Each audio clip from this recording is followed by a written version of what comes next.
Hello, YouTube! I am Pinstar, and this is 2 Point Hospital Strategy and Tactics Quick Tip.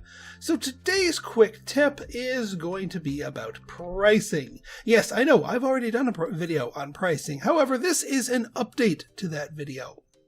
And rather than just a minor modification to the pricing philosophy, this is more of a rewrite of the whole paradigm. So if you've seen that, my first pricing video, you might want to check this one out. So what is the number one complaint that I've been seeing a lot on from some of our newer players? And it's that they keep going broke. Now, that's not because this is an unfairly difficult game, but if left unaltered, your prices are not going to do you any favor. All of the people and patient management in the world is not going to make you the big bucks if you don't set your prices accordingly. So let's start with my theory, and then I will explain my pricing theory. So as far as pricing goes, we're here at Matan University, another level a lot of people had questions and issues with, especially financially. So I figured this would be a perfect level to do a pricing video on.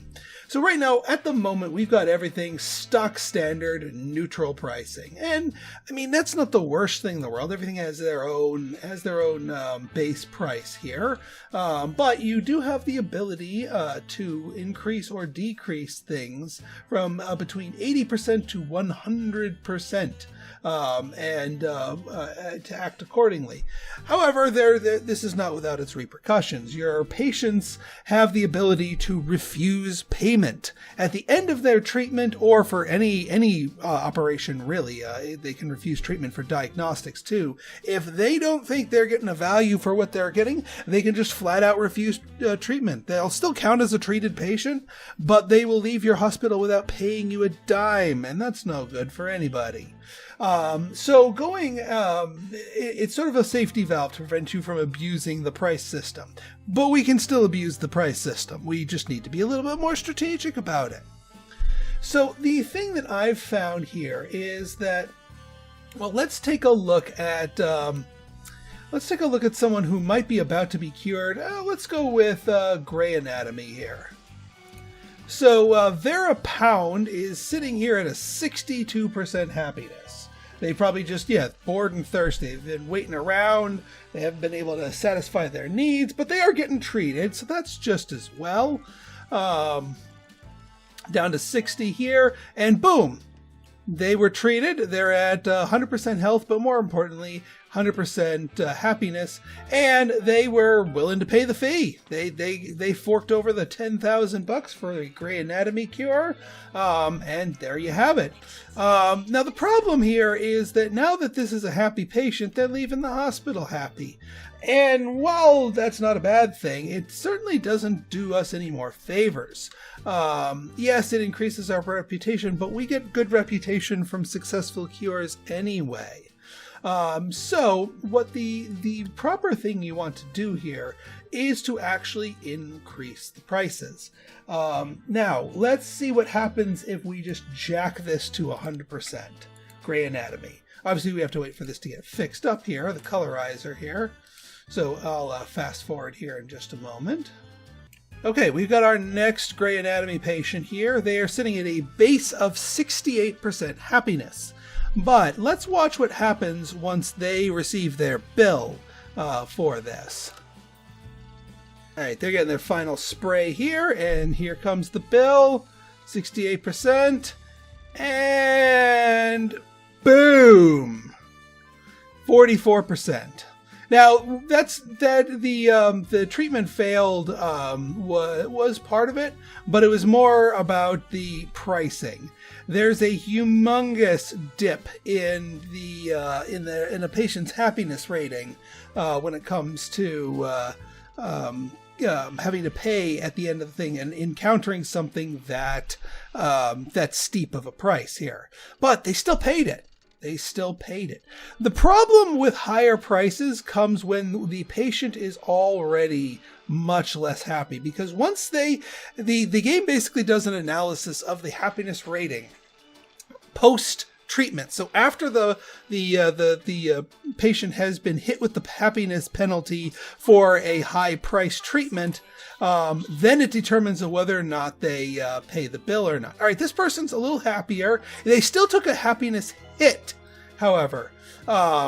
They took a happiness hit even though they had a successful treatment, but they were still willing to pay. I found that if your ending happiness is about around in the 30% or less round, that's when they start refusing. So if things are causing your patients to be unhappy about their treatments enough to get that foul of a mood before they get treated, that's when you're going to start having people refuse to pay. So either A, you can, just be super critical in making sure your patients are super happy, and then they'll be willing to pay up the big bucks. Or B, you can do a few other things. First off, I found that a global 50% on your treatments is a really good balance between people being willing to pay and people being willing to put up with that. I get almost never have anybody ever refuse to pay. Even when my hospitals get super big, super crowded with super long lines for everything, we still get the big bucks, and people are still willing to pay the big bucks. Now, that does have a knock-on effect of lowering your reputation, because your reputation is based on your both your curing success as well as your prices. And obviously the fewer deaths and whatnot will help your reputation as well. Now, one thing I've found here that you can sort of counterbalance, because your price reputation, as you can see, because we've been running this run here, has been in the toilet, especially since we were running like that. But one thing you can kind of help your happiness levels here is with the GP's office. Notice how the base price of the GP's office is only $500.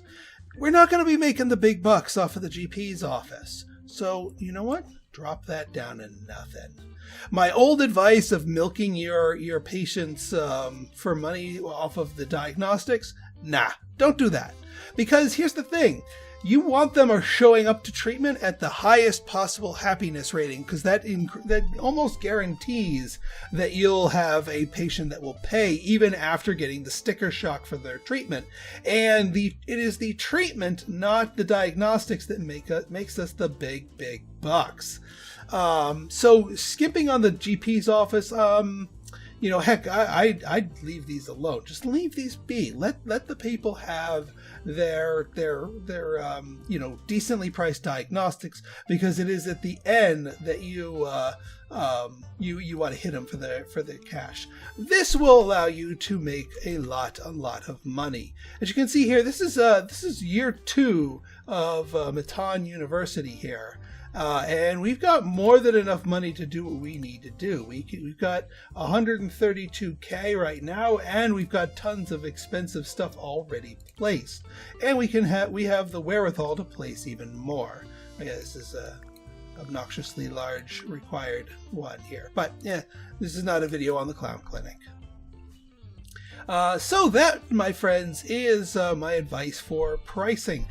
Stick with this, that once again, it is minus 80% on the GP's office, 50% on all of your treatments. You could push the envelope higher, all the way up to 100%, but if you want to just sit back and pretty much guard against anybody ever refusing to pay, just leave it at 50% and just keep your hospital running smoothly, and you'll see the money flowing in no time. So I hope this helps. If this did help, go ahead and hit that like button, hit that subscribe button, and leave me a comment. Good, bad, or indifferent, your feedback's always welcome. So until next time, this has been Pinstar signing out. See ya.